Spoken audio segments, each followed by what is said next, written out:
It was about 2 years ago when I had really come to appreciate the genre of horror. Well, maybe not horror, mind you, but I did start to have a liking for all things scary. A friend had introduced me to this character called Freddy Krueger, and I was immediately curious about it.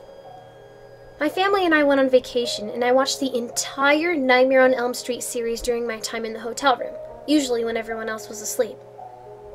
I thought Freddy was the coolest horror icon I had ever seen. Sure, he was scary, but he wasn't that scary. Not for me, anyways. In fact, I thought he was funny, and I loved him for his humor. Before I knew it, we were boarding the plane going back home.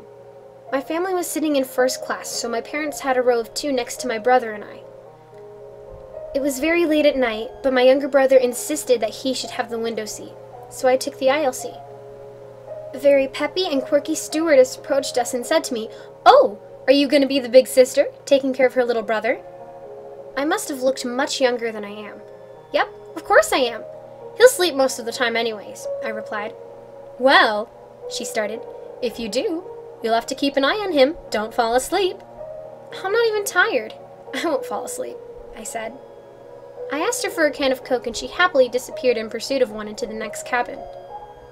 I was going to need that soda. I closed my eyes for 2 seconds, and when I opened them, something seemed different. I can't really put my finger on it, but Oh! I was on the window seat. How did I get here? Wasn't my brother here just a second ago? I looked next to me at the empty aisle seat and noticed that my parents were missing from the next row as well. My mind was racing. Had I somehow gotten onto the wrong flight? Did my parents just get up and do something, but maybe they were really still on the plane? And what about my brother? Or my parents, but my brother, yet again, he was way too young for them to let him walk around by himself.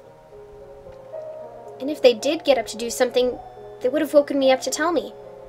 They didn't abandon me, did they? The stewardess interrupted my thoughts. "The nice man who's going to sit next to you on this flight has arrived. Be nice." She tapped my nose and returned to the next cabin. A man in a coat sat next to me and tilted his hat in a way that I couldn't see his face from where I was sitting. I felt like I had seen this man before, so I leaned over to catch a glimpse of his face. When I caught a glimpse of his right hand instead. He was wearing a glove with knives on the fingers. Freddy Krueger! This man was Freddy Krueger! I was truly terrified. I stood up and motioned for him to let me through. "Excuse me, I actually have another appointment." He responded by saying, "No," and raised his claws to gently push me back into my seat. He stood up and looked at me. "You don't want to miss this flight." Oh no. What was going to happen? "Speaking of which, you'd better buckle up." Suddenly, my seatbelt fastened itself around me and dozens of others followed. They were restraining me into the seat, and I couldn't move a muscle.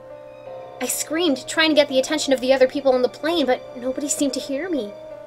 I turned as much as I could to see Freddy tormenting people in the next cabin, including the stewardess, who he stabbed violently. I tried screaming again to the people sitting in front of me, but they didn't hear me. I turned again and looked up just in time to see Freddy raise his glove to strike me.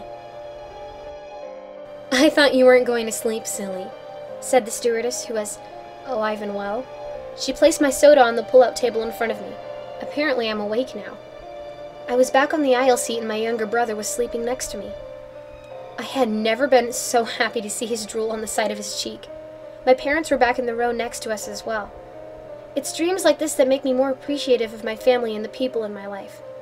I reached down to get my backpack from under the seat to entertain myself with a game or something when I unzipped it and found my red and green sweater. I didn't put it there.